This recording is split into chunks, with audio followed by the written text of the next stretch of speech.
घरात असलेल्या साहित्यापासूनच आज आपण हे कटलेट्स बनवलेले आहेत।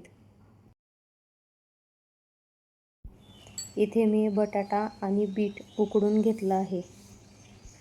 आता यासाठी कांदा, कोथिंबीर, मिरची आणि बेसन, धना पावडर, जिरे, मीठ, गरम मसाला, चिरलेला लसूण आणि कोटिंगसाठी रवा लागणार आहे। एका भांड्यात आपल्याला उकडलेला बटाटा आणि उकडलेलं बीट काढून घ्यायचं आहे। लहान मुलं जर भाज्या खात नसतील तर तुम्ही याच्यामध्ये आणखीन भाज्या ॲड करू शकता। यामध्ये कांदा, कोथिंबीर, 2 चमचे बेसन, कटलेट तुटणार नाही म्हणून आपण याच्यामध्ये बेसन घालतोय, चिरलेली मिरची आणि बारीक कट केलेलं लसूण, थोडंसं जिरं, गरम मसाला आणि थोडंसं धना पावडर आणि चवीनुसार मीठ आपण घालून घ्यायचं आहे। हे चांगलं मिक्स करून घेऊ।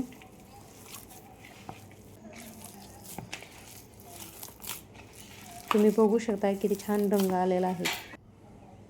आता थोडंसं हाताला तेल लावायचं आणि याचे छोटे छोटे गोळे करून घ्यायचे। तुम्हाला पाहिजे तसा तुम्ही याला आकार देऊ शकता। तेल लावल्यामुळे हे आपल्या हाताला चिटकणार नाही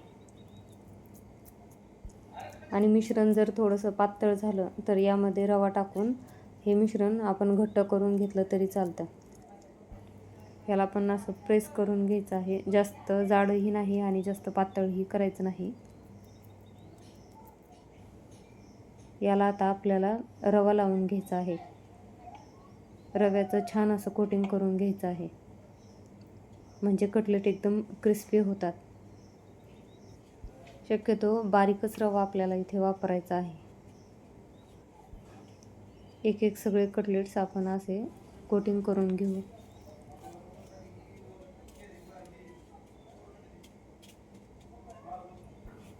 याला आपल्याला पॅनमध्येच भाजून घ्यायचं आहे, जास्त तेलामध्ये आपल्याला तळायचं नाही।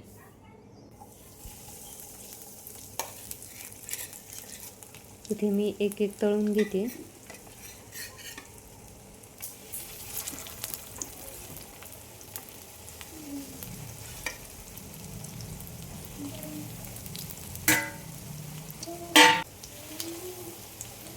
एक 2 मिनिटानंतर आपण याला पलटी करून घेणार आहोत।